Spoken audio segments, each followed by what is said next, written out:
Time now for sports on 104.7 The Cave. Here's Ned Reynolds. Mike, the intern, Ned Reynolds in the studio on a Tuesday morning. So the Great Four Nations event that the NHL put together, which I thought was awesome, came to an end last night. Team USA getting close, but not all the way there.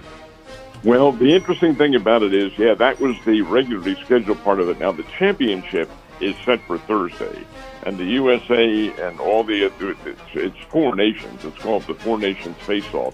They have all completed what was scheduled for them. But now the championship comes up, and the USA had already qualified for the championship. So as a result, in their final game with Sweden, I'm not going to say the USA took their foot off the pedal. That's not the case. But they did keep out some key players who have injuries, and Sweden came away with a 2-1 win over the USA. Now, Team Canada had to win, and they did. They beat Finland 5-3. So that sets up the championship game coming up on Thursday night in Boston, and it'll be the USA versus Canada again for the championship. Already played once, and the USA won it 3-1 in Montreal. This time, the match will be played at the TD Gardens in Boston. That's the old Boston Garden, and it'll be a lot of fun. Big house, it'll be packed house.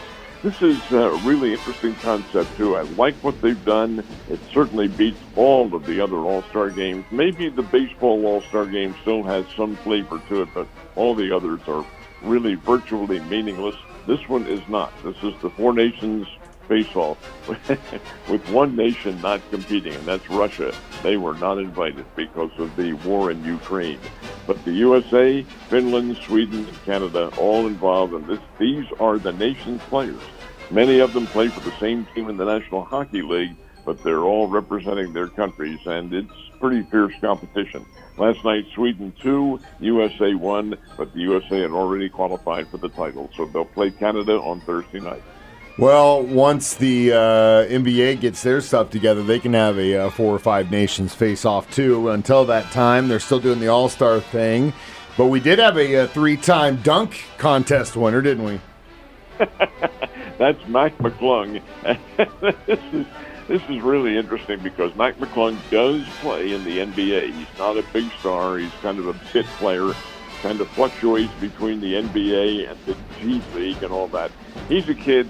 He's only about 6'1", 6'2", somewhere around there. And the guy from Virginia, McClung, played for Georgetown and Texas Tech, but he has won the slam dunk contest 3 times. Now, how has he done it? Well, that's what he does. McClung, he practices dunk shots.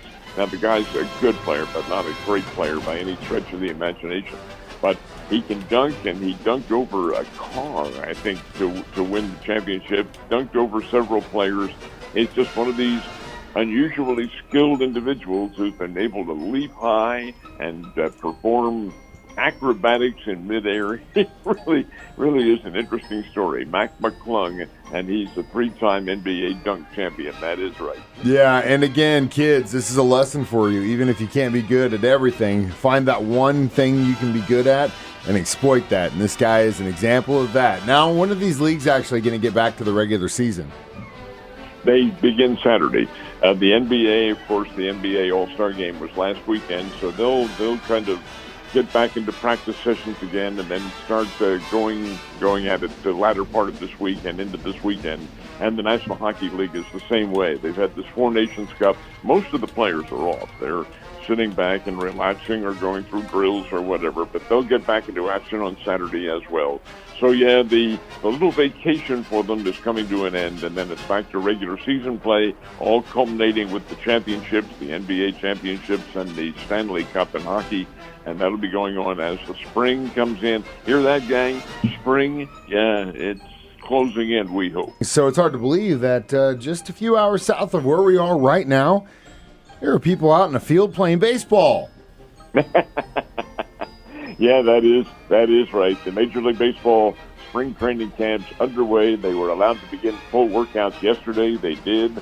At the Cardinals camp in Jupiter, this is considered to be a little bit on the unusual side, but before all the players, and they have everybody there, all the minor leaguers, everybody is gathered, and they had a full team meeting. They have a big clubhouse down there in Jupiter, and manager Ali Marmol got together, and the team general manager John Mozeliak in his final year got there, as did the team owner Bill DeWitt, and gave the team a pep talk. And that was necessary because the Cardinals have been through, really, in all honesty, a lot of controversy this winter, not with players changing, but with the concept.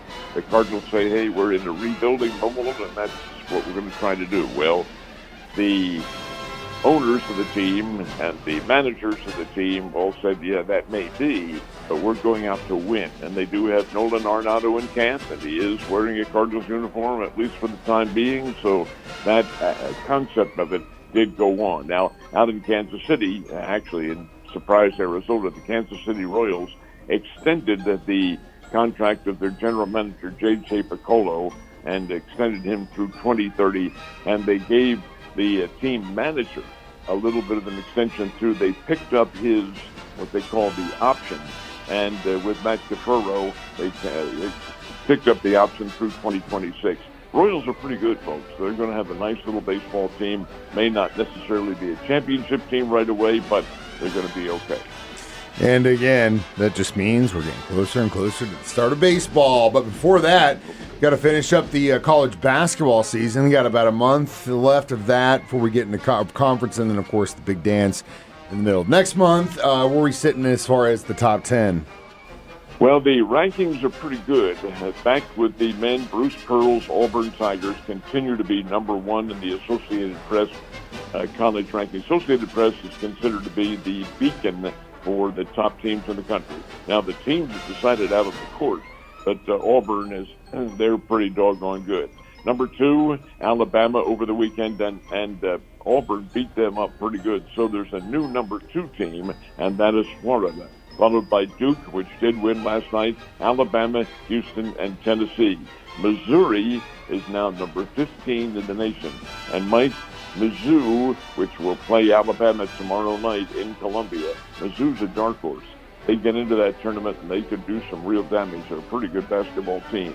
In the ladies' basketball rankings, Notre Dame is number one. They did win last night. Texas second, followed by UCLA, Southern Cal, and Connecticut.